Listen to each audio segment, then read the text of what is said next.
Saya tahu bahwa pekerjaan ini adalah berat bagi saudara-saudara, oleh karena saudara-saudara tidak biasa bekerja tangan.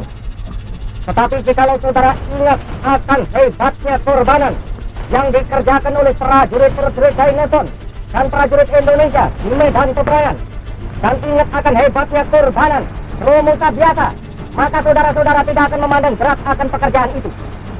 Saudara-saudara, kalau saudara juga ingat bahwa tiap titik keringat yang saudara teteskan di bumi kita ini menjadi racun bagi musuh, dan tiap-tiap butir batu yang saudara angkat menjadi peluru bagi musuh yang akan menghancur leburkan musuh itu, maka saudara-saudara akan bekerja dengan giat. Ketika ditanya soal Romusa, seperti ditulis dalam autobiografinya, Soekarno, An Autobiography, A Stalk to Cindy Adams, cetakan tahun 1965, halaman 193. Soekarno menjawab bahwa ada dua cara yang bisa ditempuh dalam menghadapi Jepang, yakni melawan seperti pemberontakan peta atau bekerja sama. Soekarno menempuh jalan yang kedua. Menurutnya, dia memilih bekerja sama dengan Jepang sambil terus berkonsolidasi dalam membangun kekuatan, menunggu hingga saatnya musuh jatuh. Inilah yang dikritik oleh Tan Malaka. Menurut Tan Malaka, mengapa kita harus bekerja sama dengan maling yang masuk ke dalam rumah kita sendiri? Soekarno dan Muhammad Hatta adalah kolaborator Jepang. Begitulah hipotesis yang ditulis oleh Gabriel Kolko dalam bukunya The Politics of War, cetakan tahun 1990, halaman 607. Dia menganggap kepentingan asing non-Belanda, Soekarno menjadi daya tarik utama taktik menggalang dukungan. Dengan begitu, Soekarno dapat memaksa Jepang memukul mundur Belanda, serta mengabulkan janji kemerdekaan untuk bangsanya. Namun, janji kemerdekaan oleh Jepang tak diberikan secara cuma-cuma. Soekarno mesti membayar mahal jaminan kemerdekaan Indonesia.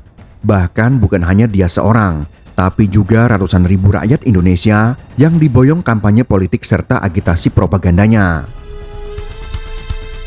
Soekarno diminta Dai Nippon mengirim rakyat Indonesia sebagai Romusa, sebuah kerja paksa ekstrem yang dikomandoi militer Jepang selama Perang Dunia Kedua, khususnya di wilayah Asia Pasifik. Menanggapi permintaan ngeri itu, Soekarno justru setuju dan mendukung penuh pengiriman Romusa, baik di dalam maupun luar negeri. Tujuan usaha ini adalah untuk menunjukkan kepada Jepang bahwa penduduk Jawa telah siap sehidup semati dengan Dai Nippon. Kita berjanji tidak akan bercukur selama pengabdian sebagai Romusa, sebagai tanda bukti kepada negara. Komentar Soekarno seperti dikutip dari Aiko Kurosawa dalam buku Kuasa Jepang di Jawa, cetakan tahun 2015.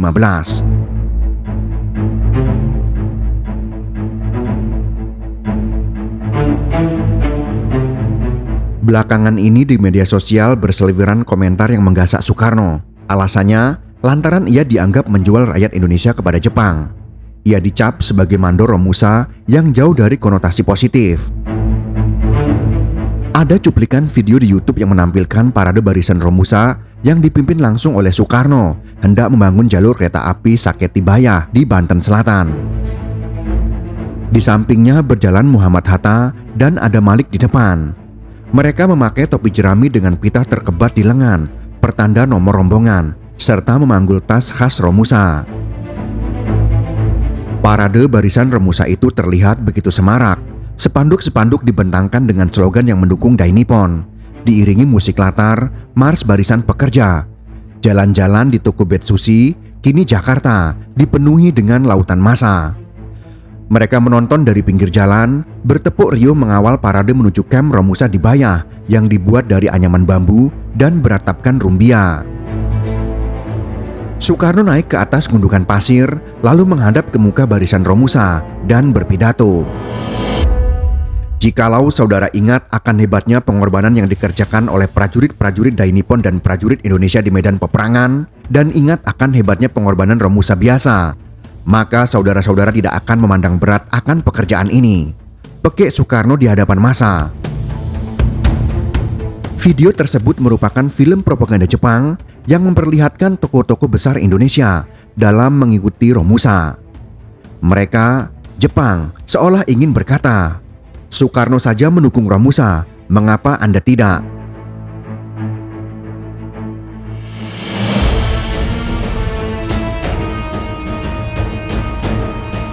Beberapa hari setelah syuting film pendek soal kampanye Romusa, Soekarno beserta rombongan kembali ke Jakarta.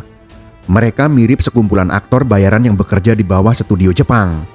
Lalu rekamannya disunting, gambar-gambarnya diekspos, disebar di koran-koran, dan selebaran sebagai alat kampanye politik fasis yang dianut Jepang. Seolah-olah aktor yang terlibat dalam film ini memberikan persetujuan seluruhnya kepada agenda tersebut. Sementara rakyat yang didaftarkan dan dikirim sebagai Romusa yang asli mesti menggantung nasib dan peluh di atas derita. Mayoritas Romusa yang dikirim ke Burma atau Myanmar meregang nyawa. Sementara itu, jumlah korban Romusa dalam pembangunan rel kereta api Saketibaya diperkirakan mencapai lebih dari 93.000 jiwa.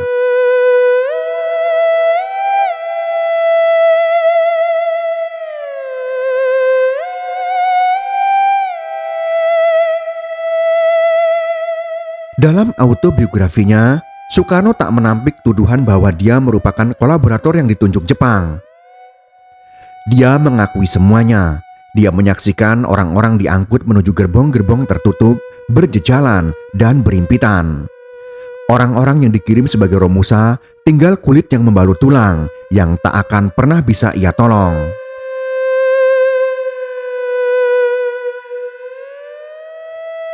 Dalam kenyataannya, aku Soekarno yang mengirim mereka pergi bekerja. Ya, akulah orangnya. Aku mengirim mereka berlayar menuju kematian. Ya, akulah orangnya. Aku membuat pernyataan-pernyataan untuk mendukung pengerahan Romusa. Gambarku diambil di dekat Bogor dengan caping di kepala dan cangkul di tangan untuk menunjukkan betapa mudah dan mulianya menjadi seorang Romusa. Ucap Soekarno dalam buku Soekarno, An Autobiography as Told to Cindy Adams, cetakan tahun 1965, halaman 192. Tentu hal demikian menyulut emosi banyak pihak, terkhusus pejuang kemerdekaan yang ingin lepas dari belenggu penjajahan. Tetapi Panglima yang memimpin proyek aspal terjal kemerdekaan justru menjual rakyatnya untuk disiksa dan menderita dengan cuma-cuma. Bagi Soekarno, gelisah hatinya cukup sukar dijelaskan. Dia memang terpukul dan khilaf, tetapi langkahnya dengan memobilisasi barisan Romusa kepada Jepang dianggap sebagai sesuatu yang perlu. Konsekuensinya adalah dia dapat menuntut imbalan yang lebih banyak atas konsensi positif menuju kemerdekaan. Alasan lain Soekarno yang lebih pragmatis adalah dengan atau tanpa dirinya yang dijadikan bahan propaganda Jepang, Romusa akan tetap dikerahkan Jepang di daerah pendudukannya. Sebagaimana ditulis sejarawan Peter Kasenda dalam Soekarno di bawah bendera Jepang 1942 sampai 1945, cetakan tahun 2015. Romusa merupakan bentuk kerja paksa yang diterapkan Jepang dimanapun mereka menjajah. Di Malaya, Taiwan, dan Burma tak luput dari kekejaman Romusa. Jadi pikir Soekarno, cepat atau lambat, Romusa akan diberlakukan juga di tanah air. Langkah Soekarno yang menerima pinangan kerjasama Romusa Jepang ditempuhnya untuk meminimalkan dampak kemanusiaan terhadap rakyat. Soekarno berharap ketika dirinya ditunjuk sebagai mandor, dia dapat mengetahui kondisi serta nasib rakyat dan bangsanya kala dipersekusi oleh Jepang. Namun yang terjadi di lapangan malah sebaliknya. Misalnya, Soekarno mendulang citra buruk sebab dianggap luput menyelamatkan Ahmad Mokhtar, Direktur Pertama Lembaga Biologi Molekuler atau LBM, Eichmann di kalangan pribumi, yang dijatuhi hukuman mati oleh Jepang.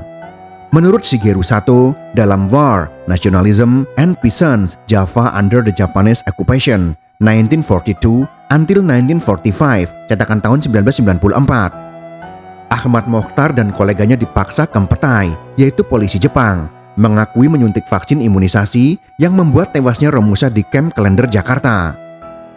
Pada Agustus 1944, sebanyak 478 Romusa ditemukan kritis dalam kondisi mengidap gejala penyakit tetanus. Sementara itu, 365 orang diantaranya meninggal dunia. Padahal, kata Shigeru Sato, Ahmad Mokhtar dan tenaga medis lainnya di LBM Eichmann hanyalah korban kambing hitam picik dan licik militer Jepang. Mereka memang sengaja disingkirkan lantaran sudah dilabeli anti-Jepang. Namun Soekarno bergeming, dia tidak dapat membela banyak ketika dinilai lalai terhadap analisisnya terhadap dampak Romusa yang cenderung spekulatif. Tamparan keras lain yang tertuju pada Soekarno juga disebar lewat salah satu pamflet poster bertajuk "Sukakah anak pembaca menjadi begini?". Poster tersebut menampilkan potret korban Romusa dengan kondisi badan kurus kering kerontang. Di sana juga dimuat pernyataan dari 1.600 Romusa yang dibawa Heiho, pasukan Indonesia pembantu militer Jepang di Pulau Numfor, Papua, yang tersisa hanya 251 jiwa. Di bagian akhir poster tertulis kalimat menampar, "Insinyur Soekarno, bagaimana rasa di hati Tuan melihat buah pekerjaan Tuan ini?".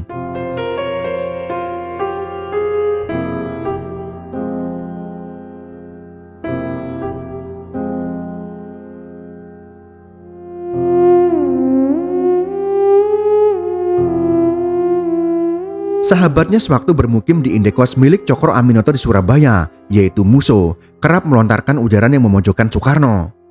Dalam buku Peter Kasenda lain yang berjudul Bung Karno, Panglima Revolusi, cetakan tahun 2014, Musso mengecap Soekarno tidak hanya menjual Romusa kepada Jepang, melainkan juga imperialisme Amerika Serikat. Dia menggunakan fakta kelam Soekarno sebagai modal kampanye meraup dukungan massa untuk pemberontakan PKI di Madiun tahun 1948. Rakyat sebenarnya menjawab, "Soekarno-Hatta, budak-budak Jepang dan Amerika, memang ciri wanci lali kinowa mati." Rakyat pasti menjawab, "Musso sebenarnya menghamba rakyat Indonesia, hidup merdeka, menang perang." Musso dalam Bung Karno, Panglima Revolusi, cetakan tahun 2014, halaman 235. Namun ejekan tersebut tak berbuah sebagaimana yang diharapkannya, dan rakyat tetap memilih Soekarno-Hatta sebagai presiden dan wakilnya. Menyinggung segala kritik pedas, ironi, dan sinisme yang ditujukan kepada Soekarno, dia tetap bersikeras langkah yang diambilnya bertujuan untuk kebaikan bersama. Soekarno mengaku dirinya memanglah kolaborator Jepang, tetapi tak sudi mengakui sebagai sebuah kesalahan. "Dengan setiap rambut di tubuhku, aku hanya memikirkan tanah airku, dan tidak ada perlunya bagiku melepaskan beban dari dalam hatiku kepada setiap pemuda yang datang kemari.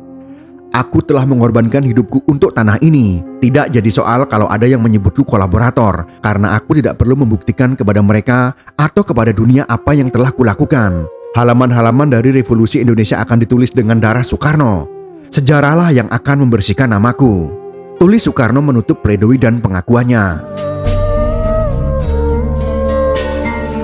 Jika kalian suka dengan video ini, silakan berikan jempol ke atas. Dan jika kalian menganggap video ini bermanfaat, maka bagikanlah untuk teman-teman Anda yang lain. Terima kasih sudah menonton.